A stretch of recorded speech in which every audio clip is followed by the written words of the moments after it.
જેદારો રણુ જોમોરો આપીને સમાધિ દીધી એ દારી એવું બોલ્યા તા મારી સમાધિ આંખના અડાડતા પેઢીએ પેઢીએ પીર પકડે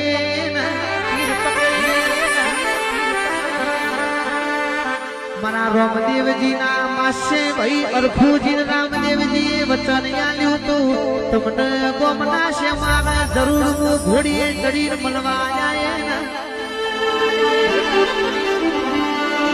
ઘોડે ચડીને ગોમ છે મારે રામદેવજી મળવા પહોંચ્યા એટલે અરખુજી રણુજો મોયા સભાના મેમોનો હોંભળો હોંભળ્યા જેવું છે અરખુજી કી રણુજા મોચમ પાત્ર વસાયો છે તમારા ભાઈએ રામદેવજીએ સમાધિ દીધી એટલે અરખુજી કેવા મોડ્યા